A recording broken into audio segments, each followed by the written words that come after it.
11 ಗಂಟೆಗೆ JDS core committee meeting ಅನ್ನ ಆಯೋಜನೆ ಮಾಡಲಾಗಿದೆ.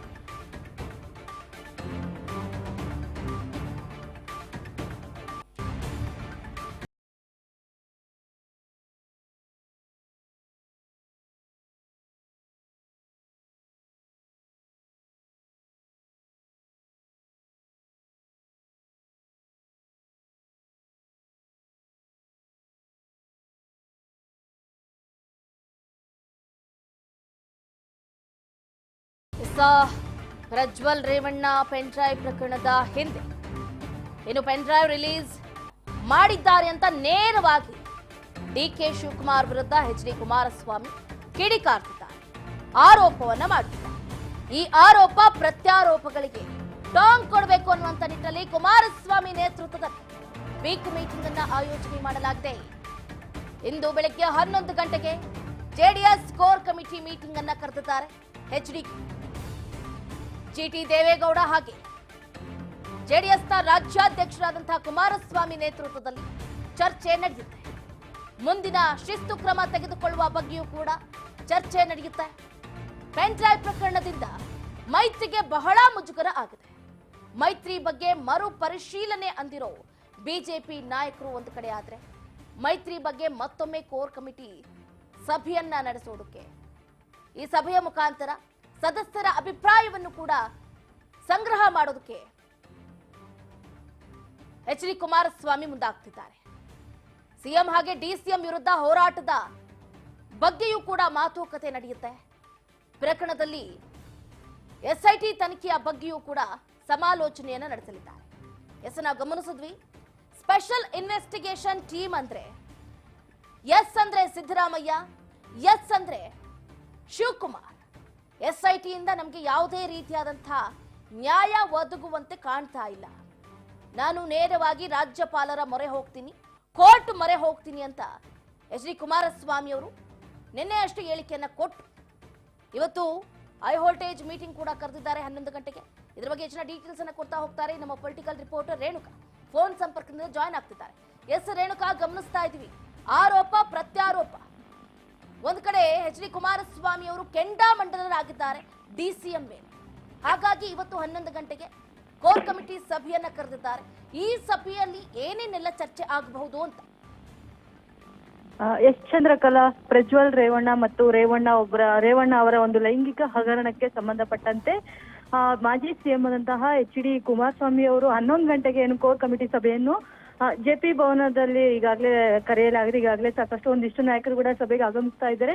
ಈ ಒಂದು ಸಭೆಯ ಒಂದು ಹಿನ್ನೆಲೆ ಅಂತಂದ್ರೆ ಮುಂದಿನ ದಿನಗಳಲ್ಲಿ ರೇವಣ್ಣ ಒಂದು ಪ್ರಕರಣದಲ್ಲಿ ಸೇರಿದಂತೆ ಕಾಂಗ್ರೆಸ್ ವಿರುದ್ಧವಾಗಿ ಯಾವ ರೀತಿಯಾದಂತಹ ಕಾನೂನು ಹೋರಾಟ ಮಾಡಬೇಕು ಅಂತೇಳಿ ಈ ಒಂದು ಸಭೆಯಲ್ಲಿ ಚರ್ಚೆ ಆಗುತ್ತೆ.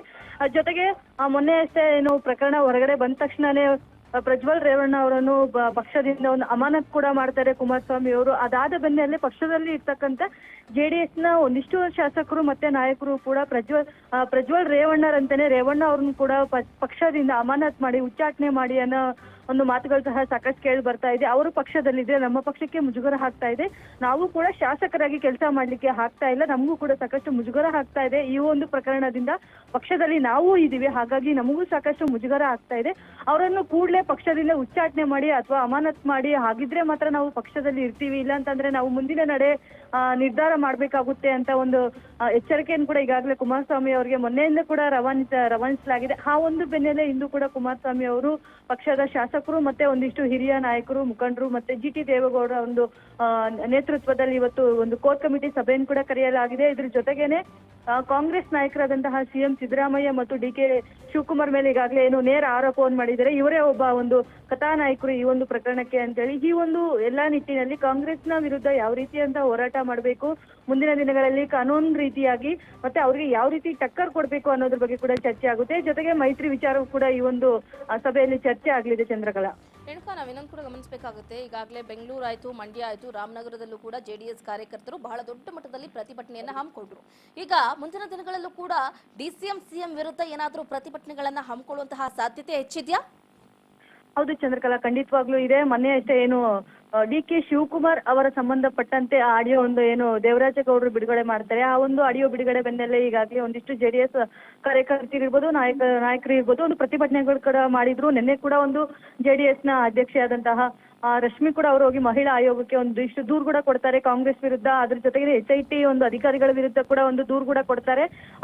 ಸರಿಯಾದ ರೀತಿಯಲ್ಲಿ ತನಿಖೆ ಮಾಡ್ತಾ ಇಲ್ಲ, DCM ಮತ್ತೆ CM ಏಜೆಂಟ್ಗಳ ರೀತಿಯಲ್ಲಿ SIT ಅಧಿಕಾರಿಗಳು ತನಿಖೆ ಮಾಡ್ತಾ ಇದ್ದಾರೆ. ಇದ್ರ ವಿರುದ್ಧ ಕಾನೂನು ಕ್ರಮ ತೆಗೆದುಕೊಳ್ಬೇಕು ಅಂತೇಳಿ ನಾವು ಕೋರ್ಟ್ ಮೊರೆ ಕೂಡ ಹೋಗ್ತೀವಿ ಅಂತೇಳಿ ಒಬ್ಬ ಮಾಜಿ CM ಕುಮಾರಸ್ವಾಮಿ ಕೂಡ ಹೇಳಿದ್ರು, JDS ನಾಯಕರು ಕೂಡ ಹೇಳಿದ್ರು. ಇನ್ನು ಮೊನ್ನೆ ಕೂಡ ಅವರು ಒಂದು ಪತ್ರಿಕಾಗೋಷ್ಠಿಯಲ್ಲಿ ಕೂಡ ಒಂದು ಸ್ಪಷ್ಟವಾಗಿ ಹೇಳಿದ್ರು, ನಾವು ಈ ಪ್ರಕರಣವನ್ನು ಇಲ್ಲಿಗೆ ಕೈ ಬಿಡುವುದಿಲ್ಲ, ಯಾರೇ ತಪ್ಪು ಮಾಡಿದ್ರು ಶಿಕ್ಷೆ ಆಗ್ಬೇಕು, ಅದು ಸರ್ಕಾರದ ವಿರುದ್ಧ ಕೂಡ ನಾವು ಕ್ರಮ ತೆಗೆದುಕೊಳ್ಳಕ್ಕೆ ನಾವು ಸಿದ್ಧರಿದ್ದೀವಿ ಅಂತ ಹೇಳಿ ಕೂಡ ಒಂದು ಮಾತನ್ನು ಹೇಳ್ತಾರೆ.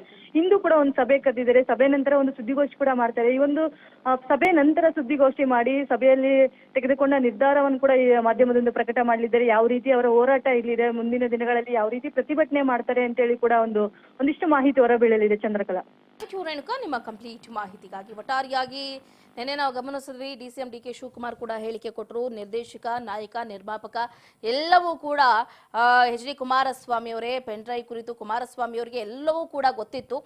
ಈ ಪ್ರಕರಣದ ಕಥಾ ನಾಯಕ, ಡೈರೆಕ್ಟರ್, ಪ್ರೊಡ್ಯೂಸರ್ ಎಲ್ಲವೂ ಕೂಡ ಕುಮಾರಸ್ವಾಮಿ ಅವರೇ ಅಂತ ಆರೋಪವನ್ನ ಮಾಡಿದ್ರು DCM DK ಶಿವಕುಮಾರ್. ಹಾಗಾಗಿ ಇವತ್ತು 11 ಗಂಟೆಗೆ JP ಭವನದಲ್ಲಿ HD ಕುಮಾರಸ್ವಾಮಿ ಅವರ ನೇತೃತ್ವದಲ್ಲಿ ಹಾಗೆ GT ದೇವೇಗೌಡರ ನೇತೃತ್ವದಲ್ಲಿ ಒಂದು ಕೋರ್ ಕಮಿಟಿ ಸಭೆಯನ್ನ ಏರ್ಪಾಟು ಮಾಡಲಾಗಿದೆ. ಈ ಮೀಟಿಂಗ್ ನಲ್ಲಿ ಏನೇನೆಲ್ಲ ಚರ್ಚೆ ಆಗುತ್ತೆ, ರಾಜ್ಯ ಸರ್ಕಾರದ ವಿರುದ್ಧ ಹೇಗೆಲ್ಲ ಚಾಟಿಯನ್ನ ಬೀಸ್ತಾರೆ ಅನ್ನೋದನ್ನ ಕಾದಷ್ಟೇ ನೋಡ್ಬೇಕಾಗುತ್ತೆ. ಇನ್ನು ಕೆಲವೇ ಕ್ಷಣಗಳ